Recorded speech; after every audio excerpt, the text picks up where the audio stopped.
আজ ১০ মে। ঈদ এখন আর দূরে নেই, একেবারে দরজার কাছে এসে দাঁড়িয়েছে। আর এই মুহূর্তে বাংলাদেশের সরকারি চাকরিজীবী মহলে এমন একটা খবর আসছে যা শুনে মানুষ থমকে যাচ্ছেন। কেউ কেউ চোখ মুছছেন, কেউ কেউ ফোন তুলে প্রিয়জনকে ডাকছেন, কেউ কেউ মাথায় হাত দিয়ে বসে পড়ছেন, কিন্তু কাঁদছেন না, কারণ এটা দুঃখের সময় নয়। এটা সেই মুহূর্ত যখন দীর্ঘ কষ্টের পর হঠাৎ একটা আলো দেখা যায়। বছরের পর বছর ধরে যে আলোটার জন্য অপেক্ষা করছিলেন সেটা এখন চোখের সামনে। আজ ১০ মে এমন কিছু তথ্য সামনে এসেছে যা ঈদের আগেই গেজেট পাসকে এখন প্রায় নিশ্চিত করে দিচ্ছে, এবং এই গেজেট পাস মানে শতভাগ পেনশন। গ্রেড কাঠামোর বিপ্লব, নবম জাতীয় বেতন স্কেলের বাস্তবতা, এই তিনটি একসঙ্গে এই ঈদেই।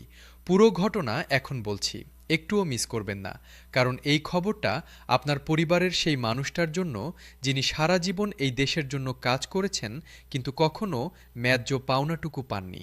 আজ ১০ মে সকাল থেকেই বাংলাদেশের অর্থ মন্ত্রণালয়ে একটা অন্যরকম ব্যস্ততা। করিডোরে কর্মকর্তাদের দ্রুত পায়ে হাঁটা চলা, বৈঠকের পর বৈঠক, ফাইলের পর ফাইল, কাগজের পর কাগজ। কিন্তু এই ব্যস্ততাটা স্বাভাবিক কোনো ব্যস্ততা নয়। এই ব্যস্ততার মধ্যে একটা উত্তেজনা আছে, একটা তাড়া আছে, কারণ ঈদের আগেই গ্যাজেট পাশ করতে হবে। এই একটা লক্ষ্যকে সামনে রেখে আজ পুরো মন্ত্রণালয় যেন একটা যুদ্ধ মোডে আছে। পে কমিশনের সূত্র জানিয়েছেন, আজ ১০ মে গ্যাজেট পাশের প্রক্রিয়ায় একটা বড় অগ্রগতি হয়েছে। বেতন কাঠামোর সব বিস্তারিত চূড়ান্ত হয়েছে, পেনশনের নতুন হার অনুমোদিত হয়েছে, গ্রেড ভিত্তিক তালিকা প্রস্তুত হয়েছে, এবং সবচেয়ে গুরুত্বপূর্ণ হল প্রধানমন্ত্রী তারেক রহমান আজ ব্যক্তিগতভাবে পুরো বিষয়টা পর্যবেক্ষণ করেছেন এবং ঈদের আগেই গ্যাজেট প্রকাশের নির্দেশ পুনরায় নিশ্চিত করেছেন। অর্থ মন্ত্রণালয়ের একাধিক অত্যন্ত বিশ্বস্ত সূত্র আজ ১০ মে জানিয়েছেন যে গ্যাজেট পাশের ক্ষেত্রে এখন আর কোনো বড় বাধা নেই। যে প্রশাসনিক জটিলতাগুলো ছিল সেগুলো একে একে সমাধান হয়েছে। বাজেটের বরাদ্দের বিষয়টা নিশ্চিত, সচিব পর্যায়ের অনুমোদন প্রায় সম্পন্ন, এবং গ্যাজেট প্রকাশের জন্য প্রয়োজনীয় আনুষ্ঠানিকতাগুলো শেষ পর্যায়ে। সূত্রগুলো বলছেন এবার আর দেরি নেই, ঈদের আগেই গ্যাজেট আসবে, এটা এখন শুধু সময়ের ব্যাপার। এই খবরটা শুনে বাংলাদেশের সরকারি কর্মচারীদের মধ্যে যে প্রতিক্রিয়া হয়েছে তা দেখার মতো। কেউ বলছেন আল্লাহ আমার দোয়া কবুল করেছেন, কেউ বলছেন এবার বাচ্চাটাকে একটা নতুন জামা কিনে দিতে পারবো, কেউ বলছেন এই ঈদটা একটু ভালো হবে। এই কথাগুলো ছোট, কিন্তু এই ছোট কথাগুলোর মধ্যে একটা বিশাল পৃথিবী আছে। সেই পৃথিবীতে আছে বছরের পর বছরের কষ্ট, বছরের পর বছরের প্রতীক্ষা, বছরের পর বছরের না পাওয়ার বেদনা। এখন একটু বলা যাক গেজেট পাস হলে ঠিক কী কী পরিবর্তন আসবে। এই পরিবর্তনগুলো বুঝতে পারলে বোঝা যাবে কেন এই ঈদে গেজেটটা এত দরকার ছিল। প্রথম পরিবর্তন আসবে পেনশনে। বাংলাদেশে এতদিন অবসরপ্রাপ্ত সরকারি কর্মচারীরা মূল বেতনের মাত্র ৪৫% পেনশন পেতেন। গেজেট পাসের পর থেকে এটা হবে ১০০%, মানে যিনি ২০,০০০ টাকা পেনশন পেতেন তিনি পাবেন ৪০,০০০-এরও বেশি। এই পরিবর্তনটা শুধু টাকার নয়, এটা একটা মানুষের জীবনের পরিবর্তন। একজন বৃদ্ধ মানুষ যিনি ছেলের কাছে হাত পাততেন তিনি এখন নিজের পায়ে দাঁড়াতে পারবেন। যিনি ওষুধ কিনতে পারতেন না তিনি এখন ওষুধ কিনতে পারবেন। যিনি মেয়ের বাড়িতে খালি হাতে যেতেন তিনি এখন কিছু নিয়ে যেতে পারবেন। এই পরিবর্তনটার মূল্য কোনো হিসাবে ধরা যায় না। দ্বিতীয় পরিবর্তন আসবে গ্রেড কাঠামোয়। ২০ থেকে ১৫ গ্রেডে নামিয়ে আনার ফলে প্রতিটি পদোন্নতিতে কর্মচারীরা আগের চেয়ে অনেক বেশি বেতন পাবেন। বিশেষত নিম্ন গ্রেডের কর্মচারীরা এই পরিবর্তনে সবচেয়ে বেশি লাভবান হবেন। এতদিন পদোন্নতি হলেও জীবনে তেমন পরিবর্তন আসতো না। এখন প্রতিটি পদোন্নতি সত্যিকারের পরিবর্তন আনবে। পরিবারে টের পাওয়া যাবে, বাজারে অনুভব করা যাবে। তৃতীয় পরিবর্তন আসবে নবম জাতীয় বেতন স্কেলের মাধ্যমে। পুরো বেতন কাঠামো নতুন রূপ পাবে।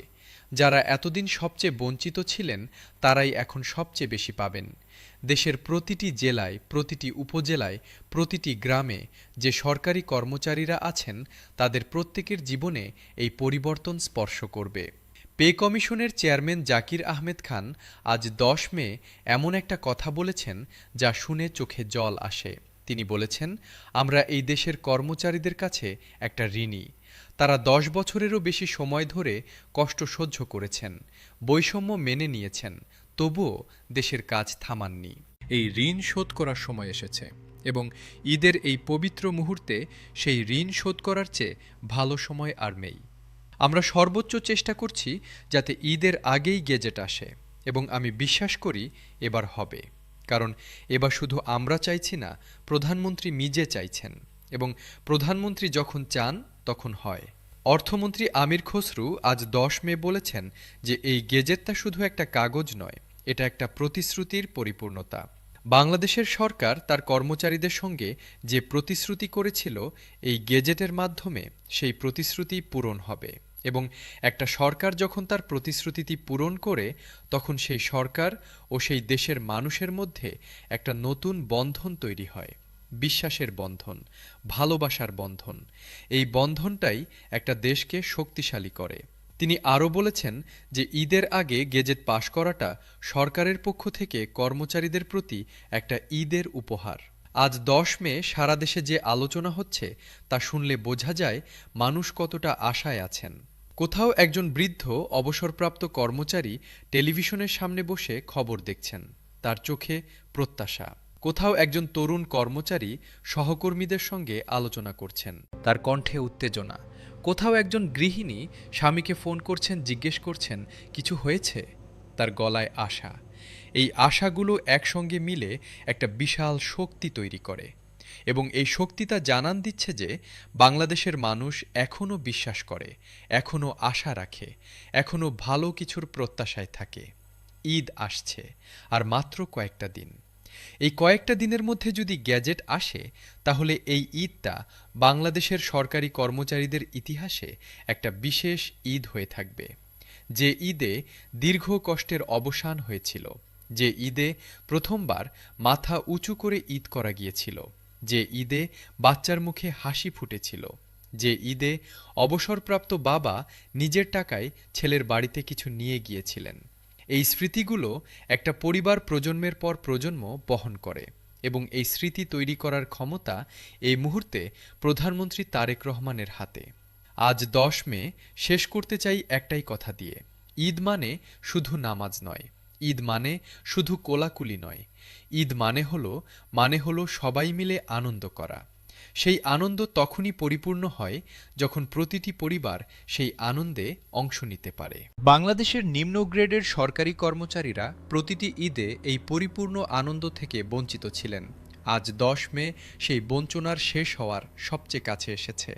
গেজেট আসছে, পরিবর্তন আসছে, আনন্দ আসছে। প্রধানমন্ত্রী তারেক রহমান এই পরিবর্তনটাকে এই ঈদেই সম্পূর্ণ করুন, কারণ এই মানুষগুলো সারা জীবন দেশকে দিয়েছেন। এই একটা ঈদে দেশ তাদের কিছু দিক, এই একটা ঈদে তাদের হাসতে দিক, মাথা উঁচু করে বাঁচতে দিক। এটুকুই চাওয়া, এটুকুই প্রার্থনা।